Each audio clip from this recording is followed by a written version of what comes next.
Hi, welcome back. Boy, this is the worst timing. As you can see, I'm a little bit better kempt, because I'm going to a friend's house, and I want to show him how to do a particular thing on the internet. But I wanted to talk to you. I want to share with you some things I plan to do with illustrating the hidden structure of the Torah, the five books of Moses. I'm excited. At first I thought about just sketching these out, and I know I have this visit at my friend's house, so I'm anticipating that I won't have the time to really devote to this. So I'm going to mention what I have in mind to um, to talk about and to illustrate. Now, I want to do. Now, all these are largely sourced from a book that's been published in the works. Moshe Klein has a website called chaver.com, chaver.com, and it's chaver is a Hebrew word relating to companionship. It's often used as referring to two or more people meeting together to discuss things in the Torah, like a mini Torah study. They're chaverim. They're like buddies or companions. That's the meaning of the term. So the website is called chaver.com, chaver.com, and he had been publishing articles about this, what he calls the woven Torah. It's a fascinating thing. I've studied. I have a copy of the Hebrew, the whole Tanakh, which is from Genesis to Chronicles, which is the end. As I said before in an earlier video, the order of the original order of the books in the Jewish Bible had been altered when the Catholics made theirs. They changed the order to emphasize the coming of a Messiah. So, but the Bible is when I say Bible, I typically mean Jewish Bible. It's in three parts. The first is the Torah, which would be the five books: Genesis, Exodus, Leviticus, Numbers, and Deuteronomy, and then the N, Nevi'im, which would be the it's been translated as prophets. What they mean is people who are messengers, who deliver statements statements from God. Essentially, they're transmitters of God's word. And then Kotavim literally means writings. So altogether, an acronym for these three parts is Tanakh, and that's what the Jews call their Hebrew Bible. Of course, there are other parts, there are other pieces of literature, there are other avenues of literature in Judaism. There's the Talmud, which is fascinating. It's historical document or record. There's Kabbalah, there's Talmud, there's Midrashim, and so forth. A lot of extra literature that I don't think non-Jews looking at the Bible or looking at Judaism, making wholesale statements about Judaism, really even are aware of. I want to change that. So I have a Tanakh, and I got around 1996 or so. My mom actually got it. She picked it out, and we both wanted to get a copy of the Bible that has the actual Hebrew and that has a good English translation. Although I'm not entirely, completely happy with the English translation. It's a pretty good transliteration. In fact, the words are transliterated. Instead of saying Moses, it says Moshe. It uses the Hebrew actual, the transliterations of the Hebrew names. Instead of saying Aaron, Aaron, it says Aharon. And when there's a letter with a sound, it puts a dot below the letter.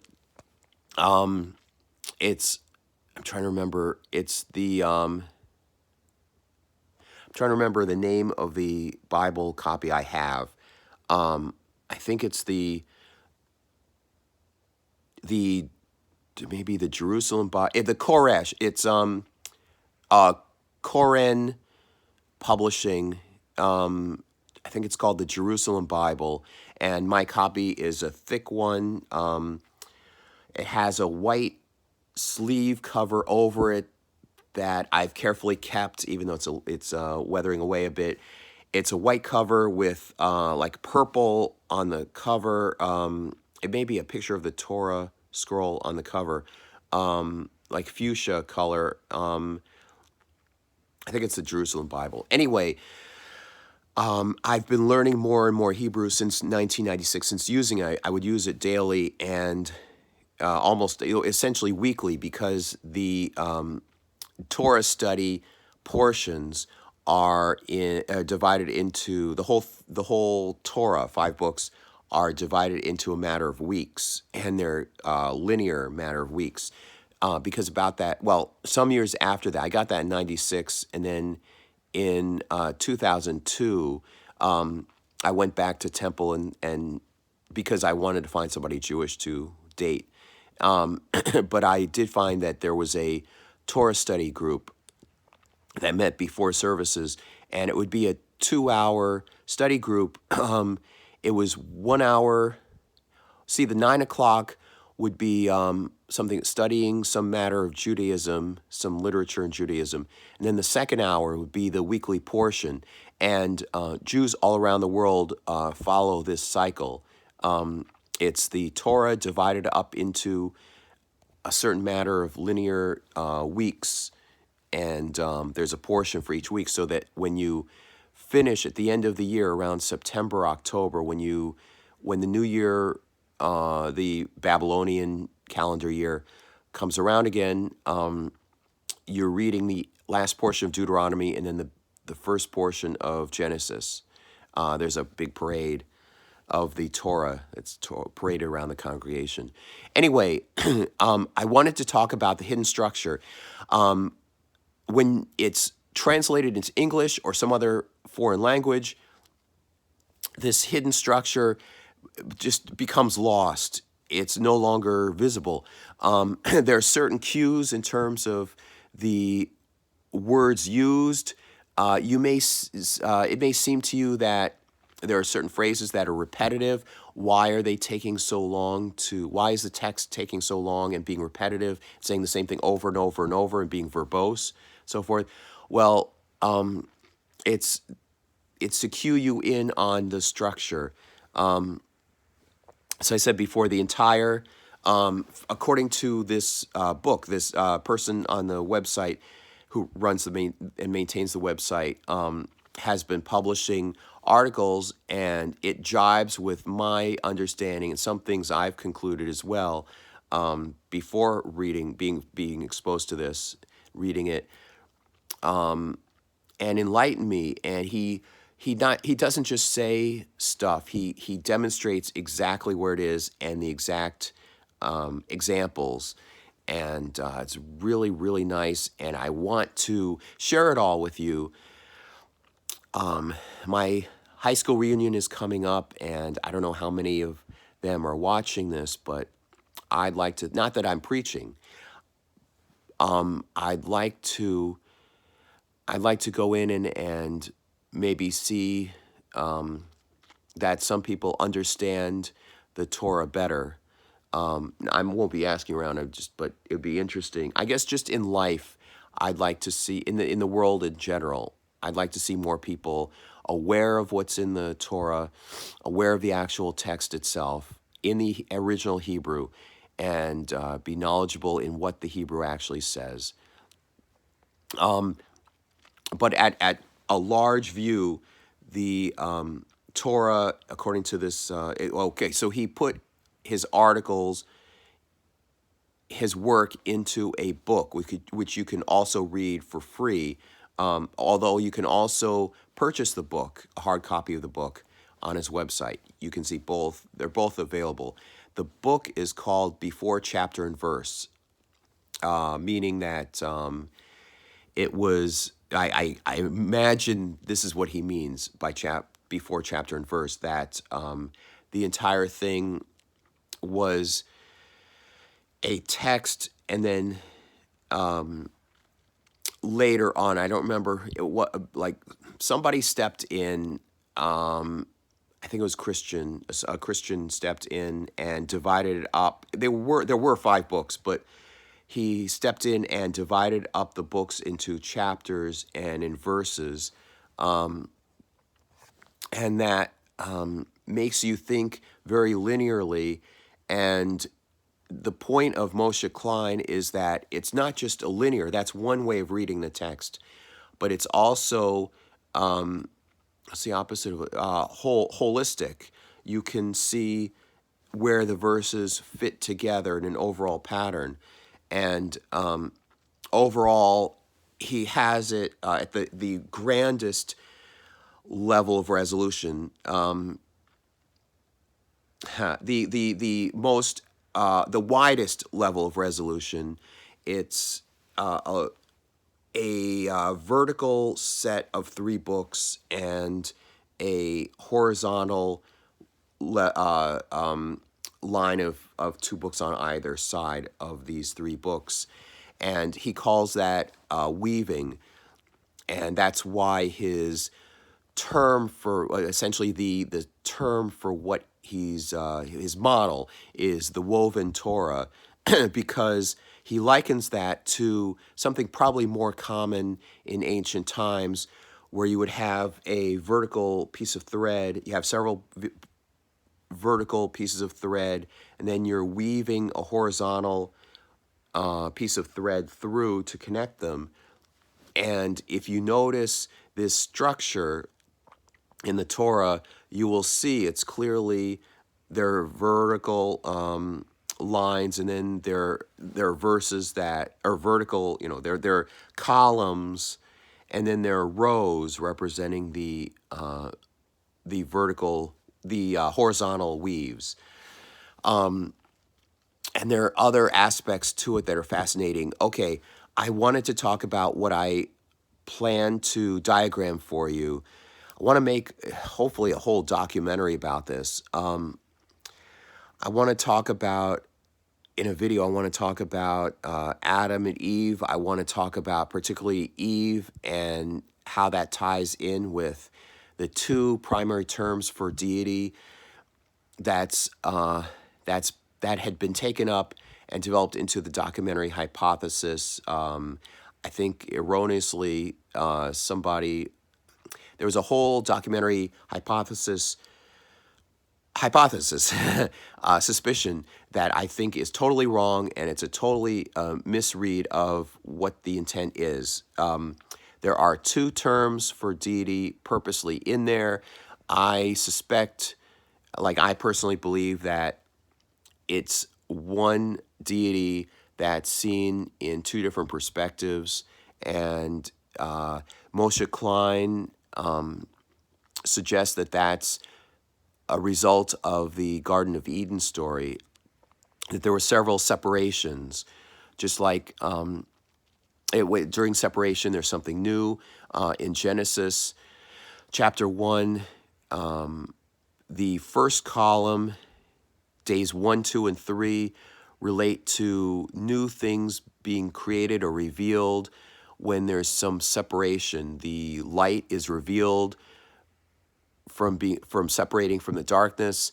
The upper and lower waters are defined as upper and lower by their separation from each other, and the land is revealed by the sea or the lower water separating from it.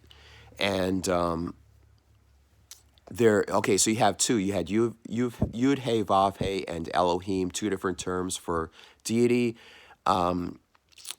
Eve begets a child, begets two children, Cain and Abel, and she says, I don't remember the exact words, but it's a companionship or a partnership with Yud He Vav He. I will name him Cain. Cain meaning acquire, and it's a play on words. I will name him Cain because I have acquired a man-child with Yud He Vav He. And then, of course, Abel is killed off by Cain, and then Eve then says, I have gotten a seed from Elohim, and I will name him Seth, or Shet, actually, Shet. The when the I guess the Greeks came in and they translated it, they changed Shet to Seth. But anyway, there's a difference in wording. She says Elohim for the Seth line or Seth lineage. So essentially, Elohim gave her the seed. That I think that, yeah, that's the term that she uses. Has given me a seed, Seth. And notice with Cain, she says, Yud He Vav He has. I have acquired Cain with Yud He Vav He, as if there was a partnership in order to produce Cain. So you have two different lineages. It's like you have Eve in the middle, providing or begetting Cain with Yud He Vav He, and Seth being a seed given from Elohim. And then there are two different lines. Cain begets 6 further generations. You have 7 altogether. I may be off, but I remember the descendancy list is 7. And then the other one is 10. And of course, those are very symbolic numbers, 7 being like the 7 days of the week, and 7 years. And 7 times 7 is 49. You get the Jubilee year and so forth. And then you have 10. You have the 10 Commandments, the 10 plagues, and so forth. So I think that was intentional to have 7 and 10. There's a story soon where you have the sons of Elohim being attracted to the daughters of the Adam, and then producing Nephilim. And I don't think that's aliens from outer space or anything, or demons or something. I think that relates to the two lineages trying to merge back together. I've seen a few stories of these two kind of lineages, or Elohim, Elohim and Yud He Vav He trying to merge back together. I see that in the Tower of Babel story, where they decide to build a tower, and they they want to climb up and see Elohim, and Yud He Vav He decides to this isn't good, and climbs down and knocks down the tower. So they're all talking in different languages, and it further splits them up.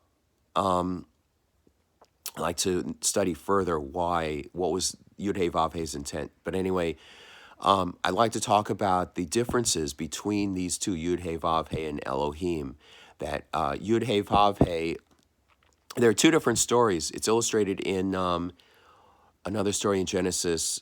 It's illustrated in the flood, and then it's illustrated in the aftermath after Cain kills Abel. Yud He Vav He tells Cain, notice sin. It says specifically, it crouches in the corner, but you can be master over it. And Yud He Vav He is not concerned about physicality, is not concerned about reproduction. That's Elohim. Immediately, Yud He Vav He is concerned about sin and what's on the mind of Cain. And then later on, well, soon afterwards, Cain says, what if I roam, I'm banished from this land? Oh, because Yud He Vav He banishes Cain, and Cain says, well, what am I going to do? I've killed a man. What if somebody takes vengeance out on me for it? In other words, more than I can bear. So Yud He Vav He puts a mark on him, a mark of protection, saying whoever hurts, or whatever, I don't remember whoever hurts, essentially, whoever strikes you, Cain, my vengeance will be put upon him sevenfold. I think that's how Yud He Vav He phrases it, but it's a mark of protection, and people probably mistake that to the mark of Cain, and it's something evil or curse or something. No, it's a mark of protection.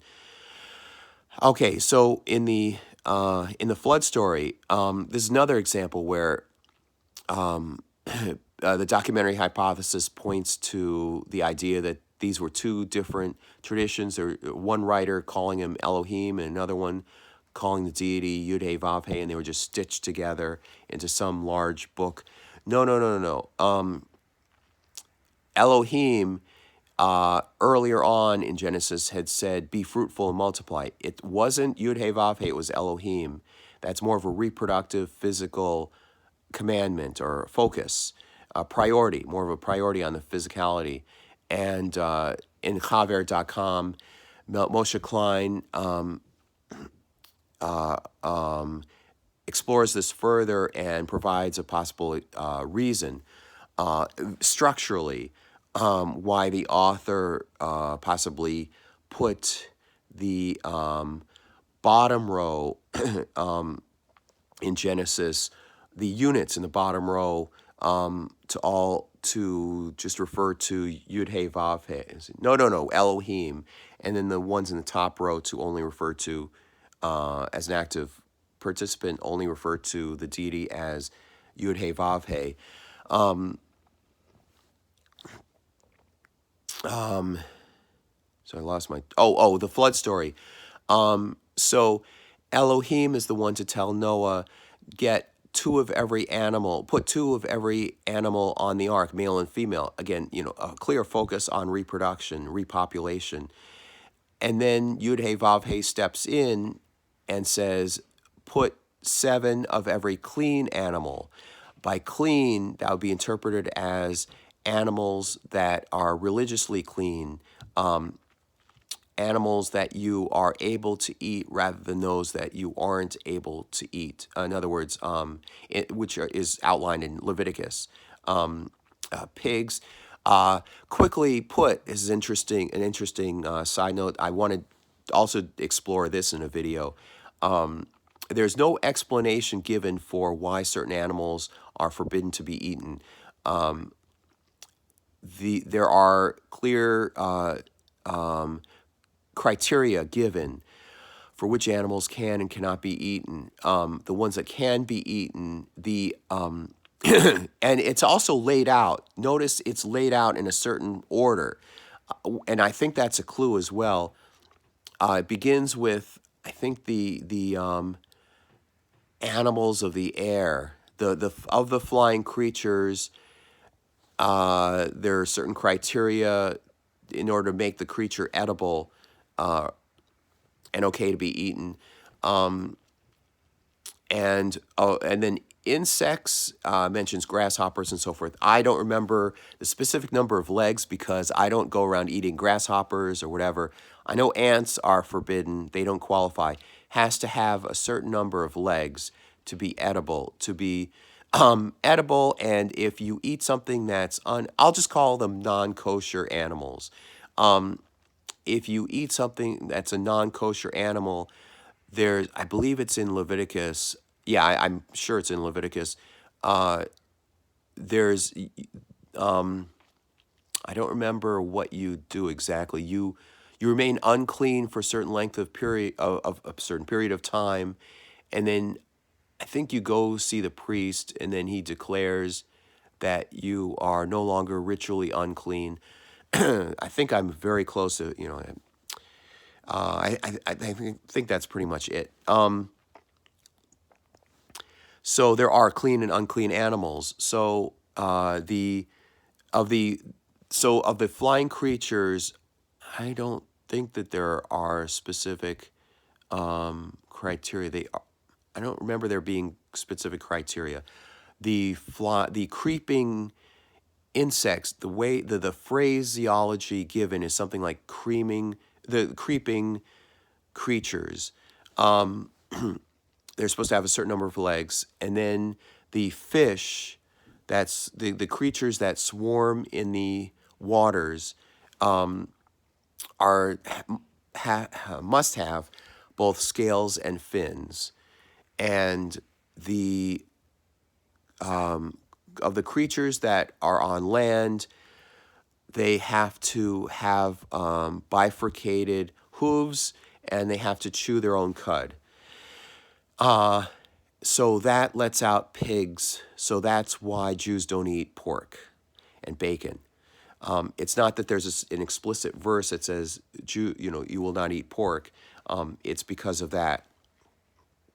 And then there's a series at the end. There's a series of other animals that are just listed. You will not eat, the osprey, and it'll just list a bunch of the owl, a bunch of different animals.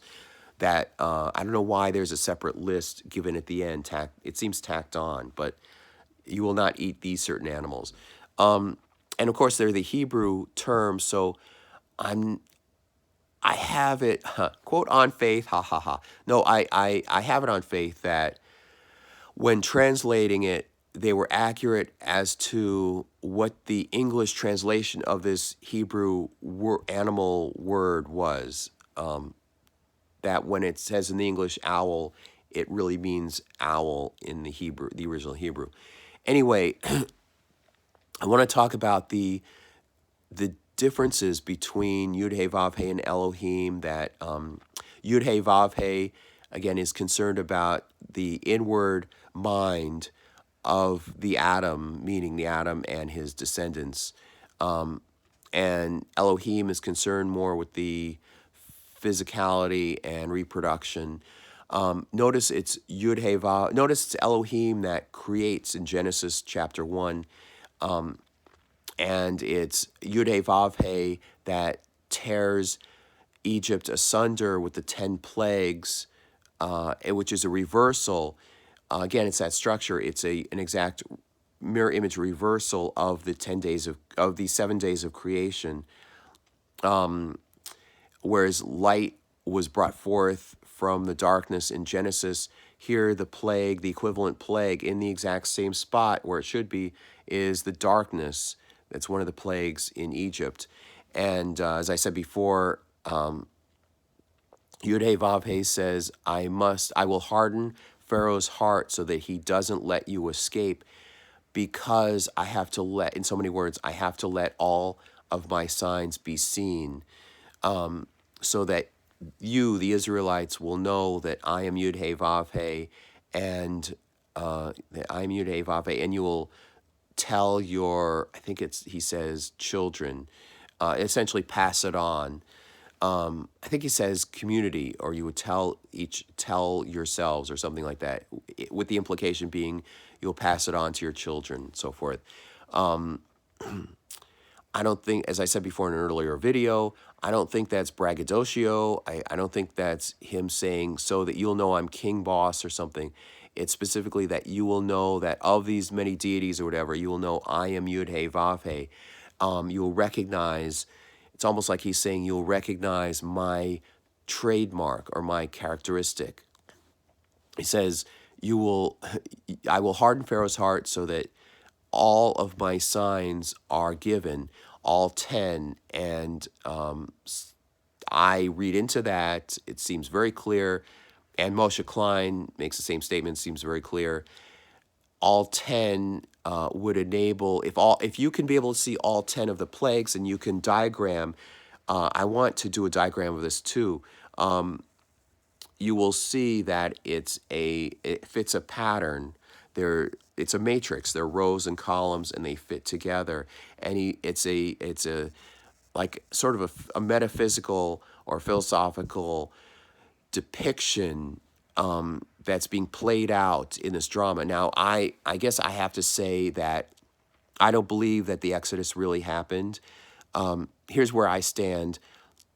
I don't believe that the Exodus really happened. I think that a lot of the Torah or virtually all the Torah is made up. However, that doesn't mean that it's all hogwash and it's meaningless. It's a bunch of farmers and Bronze Age idiots who are barely literate or something. I don't think that at all. I think it's very important. I think it's very sublime in terms of the philosophy, and it uses different layers of interpretation. One thing that does bother me, though, is the surface layer sometimes mentions war, and there are there are other interpretations of what's meant by it, that it's not necessarily physical killing of, between tribes or between groups of people. Although when it was written at the time, see, I believe that this was written in 270 BCE under, I don't want to say under Greek influence, written when Israel was being owned by the Greeks. Oh, was it the Greeks or Romans? I think it was the Greeks. And so this warring and so forth between groups, I think the writer was writing about the past retroactively. So I don't think it really happened. However, there were certain things hidden underneath in the structure and so forth. I think that's where Kabbalah comes in. Okay, so that's where I'm coming from. So I forget where I was. Oh, so Yud Hey Vav Hey. So Yud Hey Vav Hey is concerned with the mind and with the inward aspect of someone, whereas Elohim is concerned with the physical aspect of someone, and Yud Hey Vav Hey dwells in the heavens. If you read the actual verses, dwells in the heavens, and smells the aroma of the burnt offerings that are mentioned in Leviticus. And it specifically says that the aromas went up to, I think even mentions the nostrils of Yud Hey Vav Hey.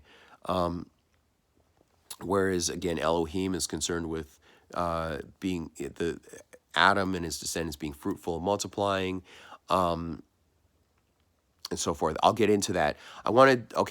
So my point is that I want to do a video about Eve and these two different personae of the deity, Yud Hey Vav Hey and Elohim.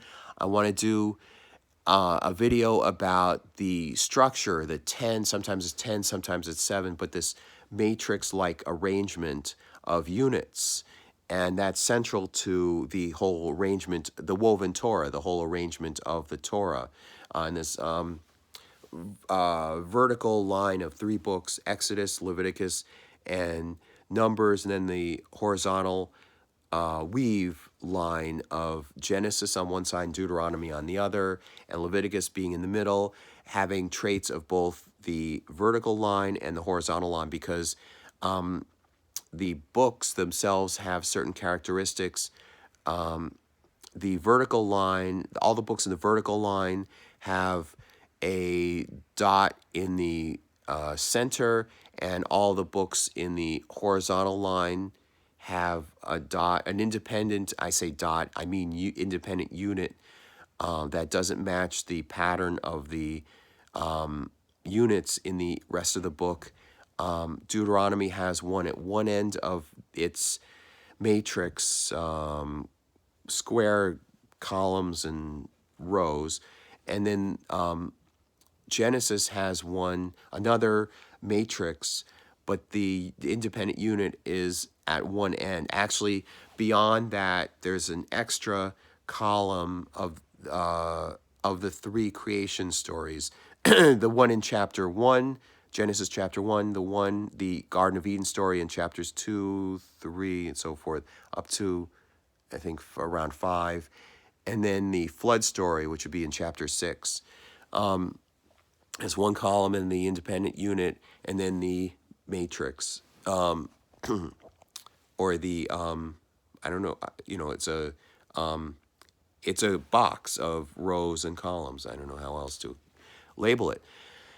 And then in the middle, Leviticus, it has two matrices with an independent unit right in the middle, and the independent unit is chapter 19, where if you look at it, it's characteristically, it reads as, it gives a commandment, and then it says, I am Yud He Vav He, your Elohim, and it gives another commandment, I am Yud He Vav He, your Elohim, another commandment, and so forth. And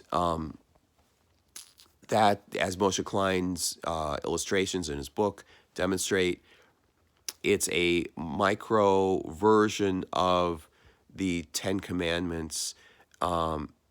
It's a micro version of what you see ultimately in that entire section, that one chapter. So even the matrices on either side, and this isn't only Moshe Klein, this this idea of chiasms has been mentioned in other books as well, in other biblical scholarship. You have two matrices on either side of chapter 19, and the two outer, let me see, you have three, within one of the matrices, each of the matrices has three columns, and the outer column, the text, the verses in the outer column, the units in the outer column, I believe there are three as well. Yeah, 3 by 3. In the outer column, deal with, or could be thematically related to the outerness, the column all the way at the other end of this matrix. The text seems to refer to commandments related to one's innerness, and then the one in the middle is the one in the middle, and there's also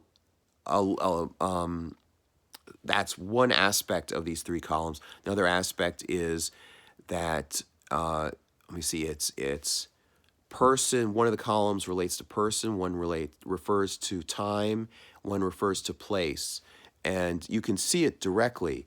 And I want to do a video on that. That's what I mean by the actual structure. It's lost on people. And then that's mirrored. The structure of this matrix, and then you have the independent unit, chapter 19. Then on the matrix on the opposite side is the same thing, only the columns are in reverse. So I don't remember the order of the columns. Let's say it's the inwardness. It's I think it's place, time. No, the inwardness one would be person. It would be person going outward. Person. I think it's time and then place.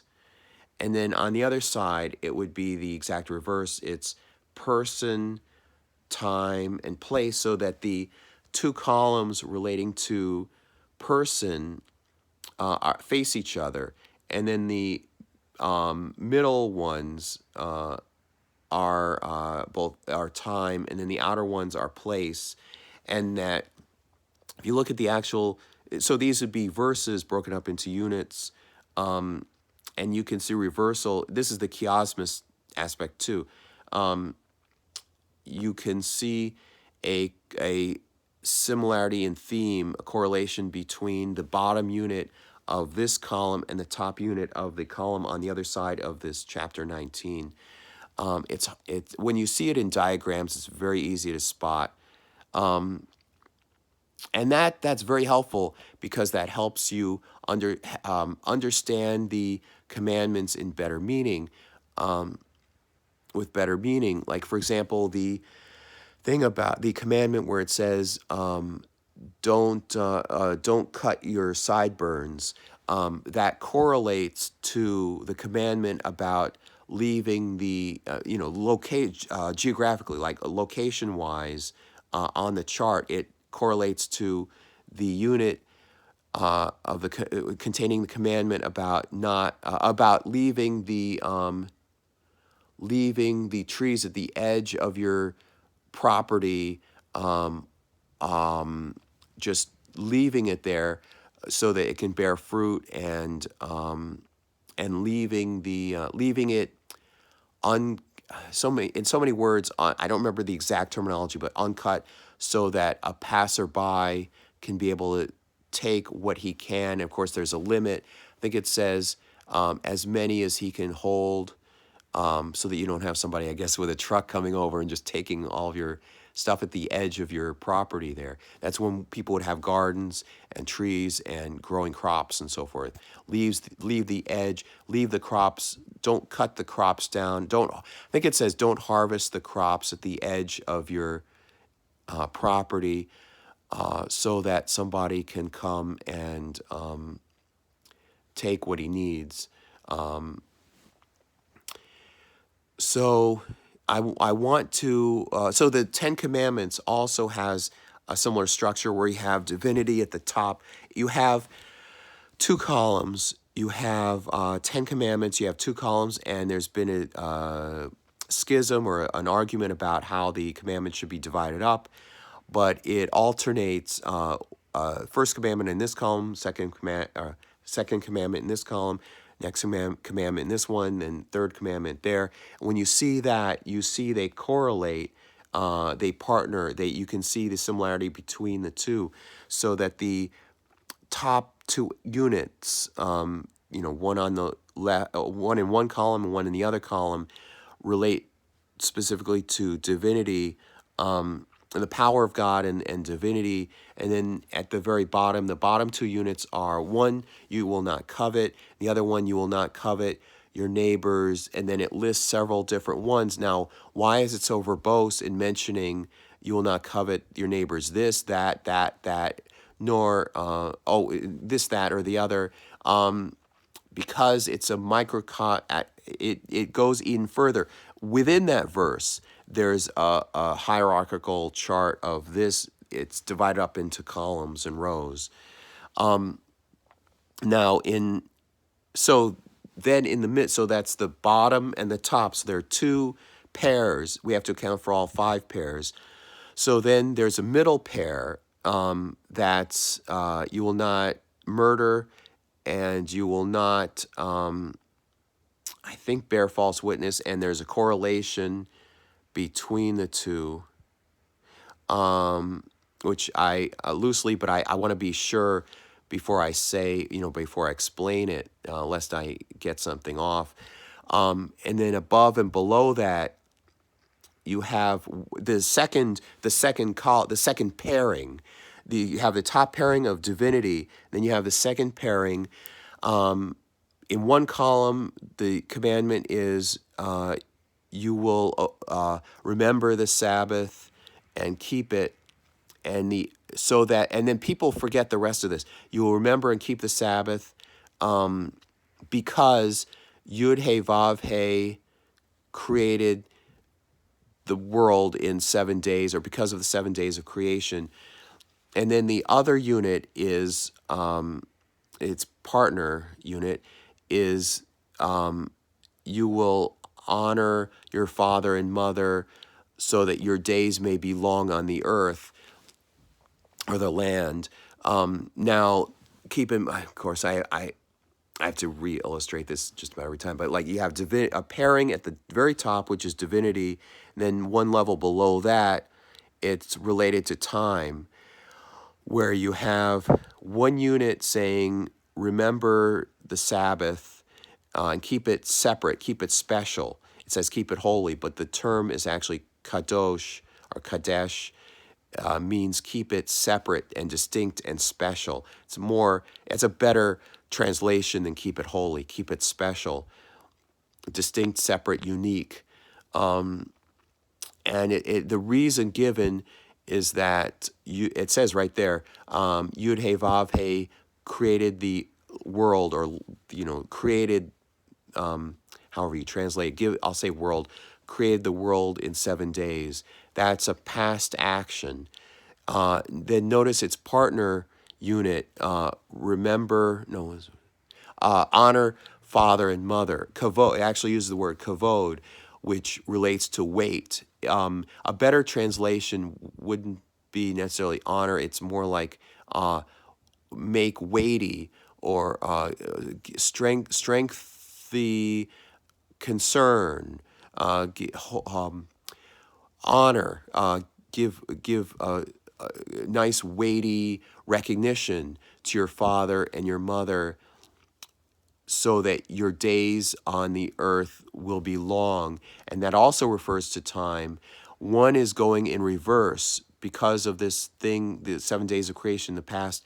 And this one relates to a future time, so that your days will be long on the earth. And then, so that those are the top two pairs. And then the middle pair is that you will not murder, and you will not, I think it's give false witness, or don't use Yud He Vav's name. It's not in vain, like it's not saying use a curse word or bad word or something. Specifically, it means, and that's misunderstanding or whatever. Specifically, it means you will not use the name of Yud He Vav He insincerely. I see that as also referring to making vows. One Jewish thing is that, and there's a commandment later on, I think in Deuteronomy, about this, about making vows. You will not break a vow. An oath is something. There's a difference. I remember in Torah study or reading something. I think it was in Torah study that that there's difference. Two things. One is something like oath, and the other is a vow. A vow is where you swear, and now this I remember in Torah study. The conductor of the Torah study had explained that in ancient times they would go to great lengths to not have to force you to make a vow, because that's putting an extra burden on you. If you make a vow, you have to stick to it, and so forth. I guess you can understand where I'm going with that. To lighten the burden, so you go to extraordinary, well, I don't want to say extraordinary lengths, but they try to avoid forcing you to take a vow, because that's an extra, it's a really large obligation. Anyway, so back to this pairing. So I don't remember which one exactly is paired with "you will not murder," but there's a correlation between the two there. Then beneath that, so now we're getting towards human traits, human action, and when I make the video, I'll be prepared. This is coming off the top of my head, but there is a precise delineation. There's a precise spectrum. This is like a spectrum going from divinity to humanity, and there are levels. Each pairing represents a different degree on this spectrum between divinity and humanity, and so you're getting towards covet. So there's I am God. You will make no graven images, and then that's another example where it's broken down. He says of anything in the heavens, or anything in the earth or anything below. And Moshe Klein points out that this is a microcosm, like a microtext of this delineation that you see in Genesis. The whole grid of Genesis is broken into top row, middle row, bottom row. Yud He Vav He is in the heavens. Elohim is more closely connected with the earth. There's an intermediary zone. You see it in the 10 plagues. You see one person responsible for a third of the plagues. It's at the top level, the top row, and then the middle row, I believe, is Aaron.